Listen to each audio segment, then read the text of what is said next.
In America, our urban spaces are in desperate need of updating. They need newer and better infrastructure, more green spaces and improved climate resilience, more affordable housing, and the list goes on. But it often feels like any attempt to address these issues comes in the form of private development. And that comes with its own set of problems. So what's the answer? My guest today says maybe it's not just buying back the block, but doing it via blockchain. The blockchain is basically a super secure way to process transactions. Need a pothole fixed, a commercial space rezoned, or even just a permit to host a neighborhood street fair? These matters could potentially be resolved and moved out of the sticky red tape of government bureaucracy with just a quick discussion in a Discord group chat and a series of smart contracts on the blockchain. I'm Sherrell Dorsey, and this is TED Tech. Experimental urbanist Scott Fitsimones looked at these same issues and came up with a new solution, a decentralized autonomous organization, or a DAO, which is kind of like a co-op for the crypto era. In a moment, you'll hear directly from Fitsimones about how this played out when he and 5,000 co-owners bought a parcel of land in Wyoming.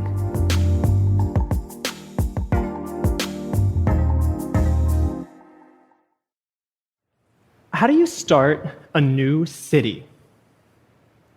Turns out, it's not easy. You need to survey terrain, get permission from a state, buy land, convince people to move there. And until Elon Musk gets us to Mars, land is a finite resource. And the good spots are probably all taken. But what if we could start smaller? Like really small. And just post on Twitter. That's what I did, because it allowed me to find people all over the world willing to help me figure it out. My new internet friends and I started a group chat, pooled cryptocurrency, researched locations, and 3 months later, we bought 40 acres of land near Yellowstone National Park in Wyoming. Now, we had a piece of land, a pool of money, and a lot of decisions to make collectively. That's why we decided to start a DAO, or a decentralized, autonomous organization called CityDAO. A DAO is an internet-native, blockchain-governed, collectively owned organization working towards a shared mission. Most DAOs pool cryptocurrency in a treasury where members vote on how it's used. In a traditional company, a CEO works with executives to set the direction, the budgets, and hands priorities down the org chart to be implemented. In a DAO, members act as peers, contributing capital, proposing and working on projects, and making decisions as a group. Top-down management is replaced by blockchain-based rules encoded in smart contracts. For example, funding a project if a proposal passes. If a traditional company succeeds, most of the wealth will accrue to a few founders, some early employees, and investors who are generally already higher net worth. A DAO is a sort of crypto co-op, giving a wider group of people the opportunity to own a piece, participate in management, and share in the potential upside. CityDAO grew out of my frustrations, dealing with city bureaucracy and red tape while building a startup that helps cities better utilize their empty parking lots. It took us over 3 months to get a permit just to sell parking in San Francisco, and it was an archaic, bureaucratic nightmare. Things like putting a parking lot to higher and better use, which my urbanist self really wants to do, like build a food truck park, logistics hub, maybe even new housing, a farmer's market. These things are also really tedious, can take months, years, or even just be illegal due to zoning laws. CityDAO was among the first DAOs brave enough to buy land. Speaking of bureaucracy, it took us over a month to do so under the current system. We had to find an agent, coordinate tours, make offers, wait for counteroffers, put down a deposit, form an LLC, fill out paperwork. At CityDAO, we imagine an on-chain city where things like permitting, budgets, laws, deeds, and records, they're all just transparent on a blockchain, and smart contracts can speed up the transactions and reduce bureaucracy. Let me give you an example. Things that used to take weeks, like buying or selling land or taking a loan out against your property. That could happen in seconds through a smart contract. DAOs are financial flash mobs, often organizing seemingly overnight in pursuit of an idea. They usually start out as a few people who have a big vision, but realize it will take a large collective effort to get it done. So they usually start the community in a group chat server. Most common is called Discord. We use Discord for weekly community calls where people can share ideas and debate proposals. In the server, channels are set up around teams and projects. Instead of a formal boss, each team has an elected facilitator who holds regular meetings. People can contribute to the DAO full-time, part-time, but one of the most common ways is through bounties, where you hop in and out of the DAO, taking on small tasks and contributing where you can.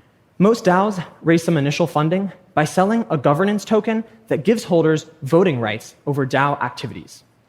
You can either buy these tokens on the open market using a cryptocurrency like Ethereum, or you can earn them by contributing to the DAO. For example, things like designing a logo, researching, or writing some code.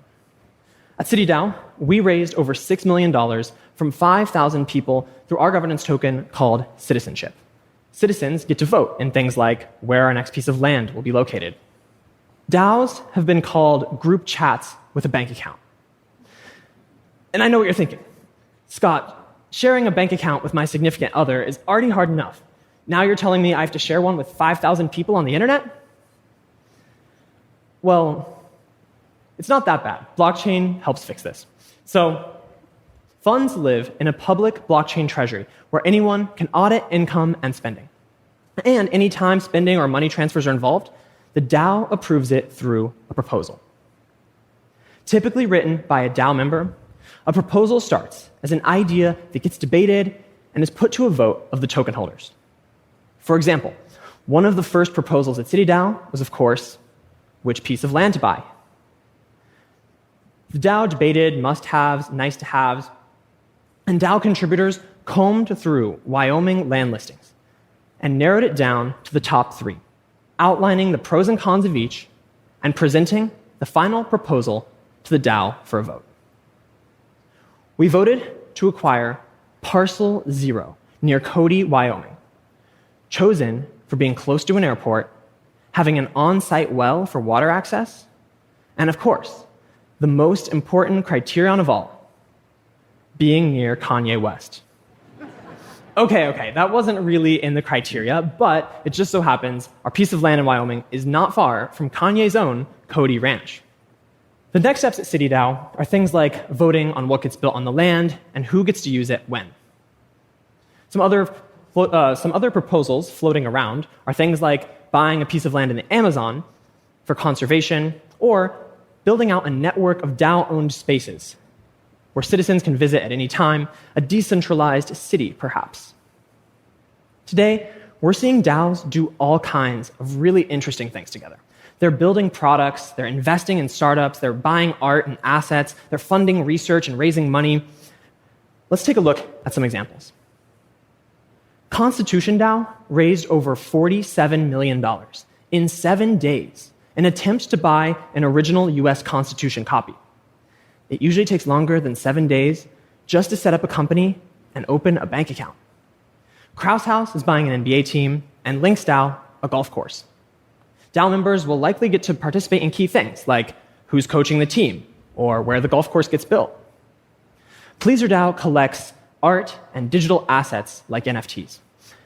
They recently purchased the only copy in existence of an unreleased Wu-Tang Clan album, and DAO members are now the only people in the world who can legally listen to it. Vector DAO is a collective of designers shaking up the agency model where DAO members get ownership in each project they work on. In DAOs like Meta Cartel and Seed Club, members review submissions from promising startups and projects and decide on which ones to fund.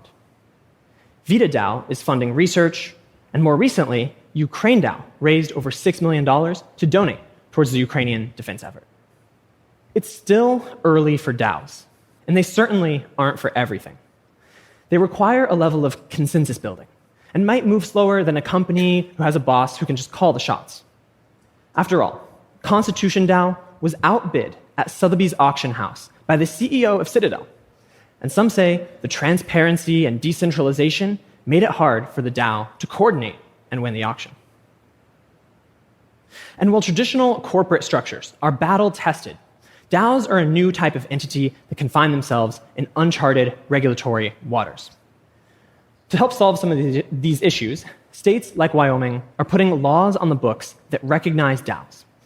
And we actually used one of these laws to buy our first piece of land at CityDAO. That's why it's in Wyoming. Once we work out the kinks, DAOs have the potential to increase economic opportunity and allow more people to share in the upsides of ownership. Things like real estate, sports teams, fine art. These are things that would typically be owned by a single, high net worth individual that today DAOs are buying and democratizing.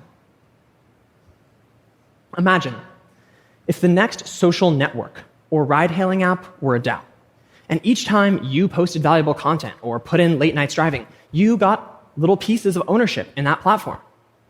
And since ownership means voting rights in DAOs, you can use your new voting power to propose changes to the platform if you think that there's a fairer or better way to do things. Agriculture enabled us to live in cities.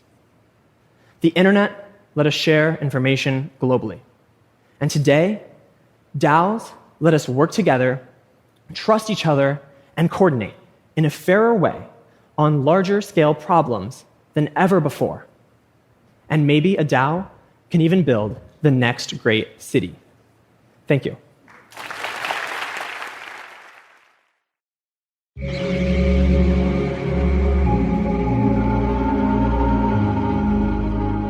As a technologist, I appreciate Fitsimones' ambition, specifically his approach to how these frameworks could change the way we engage with our cities, and how that will transform our cities to work more efficiently. Projects like CityDAO really are breaking new ground when it comes to our conceptions of ownership and collectivism. They open new roads to wealth building for people who can't afford to buy land on their own, and they create new incentives for collaboration on a large scale. Remember Wyoming? But as with any shiny new technology, the how is just as important as the what. In this case, that means, how will this be implemented on a larger scale? And I point this out not to be a naysayer, but because my experience with the civic engagement process leads me to believe that solving big city issues cannot be relegated to technology alone. Especially when we consider that not all of our neighbors will have the resources, know-how, or technology to participate in a project like CityDAO.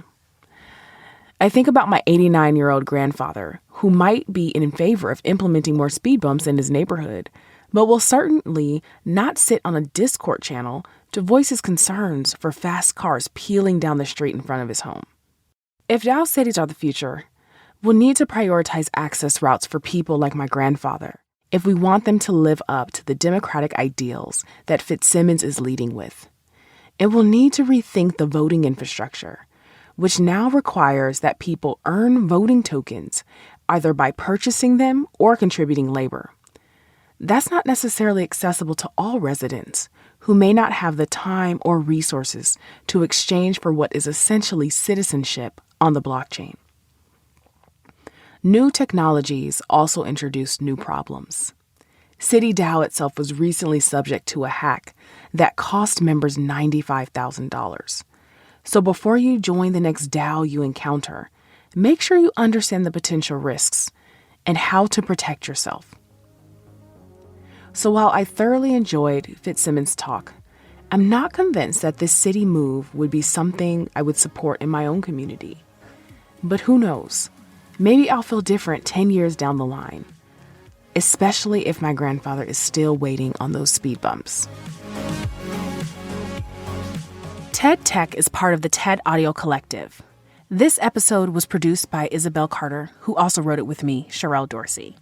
Our editor is Jimmy Gutierrez, and the show is fact-checked by Danny Brower. Special thanks to Farah DeGrunge for her support as project manager. I'm Sherrell Dorsey. Let's keep digging into the future. Join me next week for more.